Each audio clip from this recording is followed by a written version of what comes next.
നമസ്കാരം. ഇന്ത്യയിൽ ആദ്യമായി ഒരു ക്രൈസ്തവ പുരോഹിതൻ പ്രതിയായ കൊലപാതക കേസ്.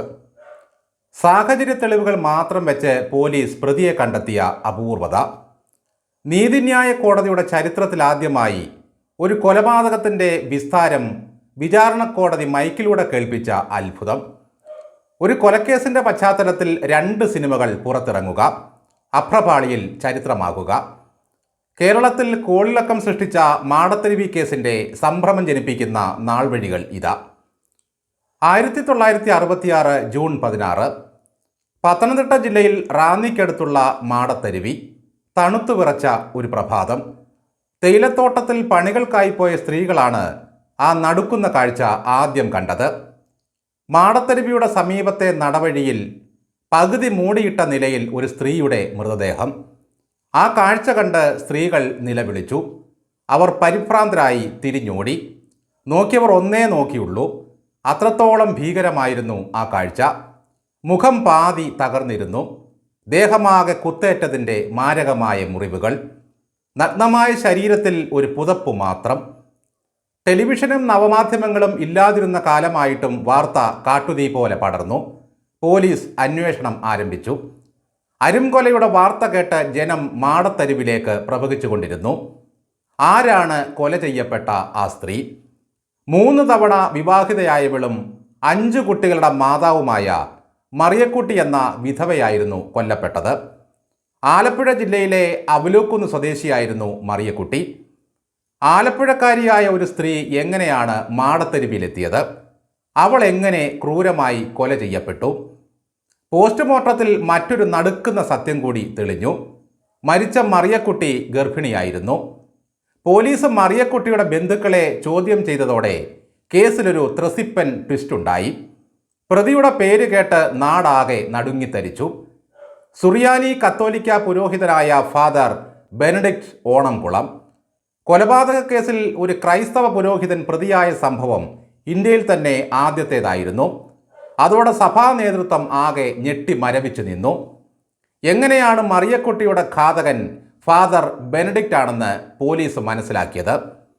ശാസ്ത്രീയമായ തെളിവുകളെപ്പറ്റി കേട്ടുകേൾവി പോലും ഇല്ലാതിരുന്ന കാലത്ത് സാക്ഷിമൊഴികളും സാഹചര്യ തെളിവുകളും മാത്രം വെച്ചാണ് പോലീസ് പ്രതിയെ കണ്ടെത്തിയത്. പുരോഹിതൻ പ്രതിയായതോടെ വ്യാപകമായ വാർത്താ പ്രാധാന്യം ലഭിച്ചു.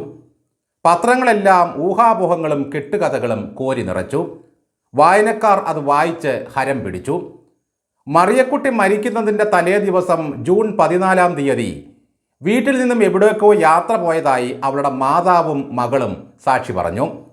അതിനു മുമ്പ് ജൂൺ 4 മറിയക്കുട്ടിയും ഫാദറും തമ്മിൽ ചങ്ങനാശ്ശേരിയിൽ കണ്ടുമുട്ടിയിരുന്നത്രേ. ഫാദർ ബെനഡിക്റ്റ് അച്ഛനായിരുന്ന പള്ളിയുടെ 3 മൈൽ ദൂരത്തിലായിരുന്നു മറിയക്കുട്ടി താമസിച്ചിരുന്ന ആലപ്പുഴയിലെ വീട്. മറിയക്കുട്ടിയുടെ ദാരിദ്ര്യമറിഞ്ഞ ബെനഡിക്റ്റ് അവരെ ഏറെ സഹായിച്ചിരുന്നു. അതൊരു അവിഹിത ബന്ധത്തിന് കാരണമായതായി പോലീസ് കണ്ടെത്തി. ചങ്ങനാശ്ശേരിയിൽ നിന്നും ഫാദർ മന്ദമരുതിയിലെത്തിയപ്പോൾ എന്തിനാണ് അവൾ ഇവിടെയും വന്നത്? അതിന് പോലീസ് ഒരു കാരണം കണ്ടെത്തി. മറിയക്കുട്ടിയുടെ ഇളയ കുട്ടിയുടെ പിതാവ് ഫാദർ ബെനഡിക്റ്റ് ആയിരുന്നുവെന്നും ആ പേര് പറഞ്ഞ് മറിയക്കുട്ടി ബെനഡിക്റ്റിനെ ഭീഷണിപ്പെടുത്തിയിരുന്നതായും അവളെ ഒഴിവാക്കാൻ സ്നേഹം നടിച്ച് മന്ദമരുതിയിലേക്ക് വരുത്തി ക്രൂരമായി കൊലപ്പെടുത്തിയെന്നുമായിരുന്നു പ്രോസിക്യൂഷന്റെ കേസ്. ആലപ്പുഴയിലും ചങ്ങനാശ്ശേരിയിലും മന്ദമരുതിയിലും ഇവർ കൂടിക്കാഴ്ച നടത്തിയിരുന്നതിനാൽ പോലീസിന്റെ ആ സംശയം ബലപ്പെടുകയും ചെയ്തു. കൃത്യം നടന്ന 12-ാം നാൾ ഫാദർ ഓണംകുളം അറസ്റ്റിലായി. കൊലപാതകത്തിന് ഉപയോഗിച്ച കത്തി പോലീസ് കണ്ടെത്തിയിരുന്നില്ല. പലവിധ അന്വേഷണങ്ങൾ നടത്തിയിട്ടും ആ കത്തി കണ്ടെടുക്കാൻ കഴിഞ്ഞില്ല. ഗർഭത്തിലുണ്ടായിരുന്ന കുഞ്ഞിൻ്റെ പിതാവ് ആരായിരുന്നുവെന്ന് കണ്ടെത്താനും പോലീസിന് കഴിഞ്ഞില്ല. കാരണം 1984 മുതൽക്കാണ് DNA ടെസ്റ്റ് വികസിപ്പിച്ചെടുത്തത്. കൊല്ലം സെഷൻസ് കോടതിയിലായിരുന്നു വിചാരണ കേൾക്കാൻ കോടതിയുടെ പരിസരമാകെ ജനങ്ങളെ കൊണ്ട് നിറഞ്ഞു. അത്രയേറെ സെൻസേഷണൽ കേസായതിനാൽ വിചാരണ നടപടി മൈക്കിലൂടെ കേൾപ്പിച്ച അപൂർവതയും ഈ കേസിനുണ്ട്. വിചാരണയ്ക്കൊടുവിൽ ജഡ്ജി കുഞ്ഞിരാമൻ വൈദ്യർ ഫാദറിന് കഠിന ശിക്ഷ തന്നെ നൽകി. 5 വർഷത്തെ കഠിന തടവും ശേഷം വധശിക്ഷയും. കേസന്വേഷണത്തിൽ പിഴവുണ്ടായതായി ജഡ്ജി സമ്മതിച്ചെങ്കിലും ഒരു പുരോഹിതൻ പ്രതിയായ കേസായതിനാൽ കഠിനമായ ശിക്ഷ തന്നെ വിധിക്കുകയായിരുന്നു. എന്നാൽ ഹൈക്കോടതിയുടെ ഡിവിഷൻ ബെഞ്ച് മതിയായ തെളിവില്ലെന്ന കാരണത്താൽ അച്ഛനെ വെറുതെ വിട്ടു. PT രാമൻ നായരും VP ഗോപാലനുമായിരുന്നു ജഡ്ജിമാർ. ജീവിതത്തിലെ ഏറെ വിഷമം പിടിച്ച ഒരു കേസായിരുന്നു അതെന്ന് പിന്നീട് PT രാമൻ നായർ വെളിപ്പെടുത്തിയിട്ടുണ്ട്. തടവറയിൽ നിന്നും ഇറങ്ങിയ പ്രതിയെ വലിയ സ്വീകരണം നൽകിയാണ് തിരുവനന്തപുരത്ത് നിന്നും ചങ്ങനാശ്ശേരിയിലേക്ക് സഭാവിശ്വാസികൾ കൊണ്ടുവന്നത്.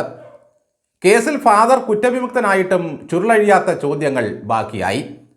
മറിയക്കുട്ടിയുടെ ഗർഭത്തിന് ഉത്തരവാദി ആരായിരുന്നു? ശസ്ത്രക്രിയയ്ക്ക് ഉപയോഗിക്കുന്ന കത്തി കൊണ്ടുള്ള മുറിവ് മൃതദേഹത്തിൽ എങ്ങനെ വന്നു?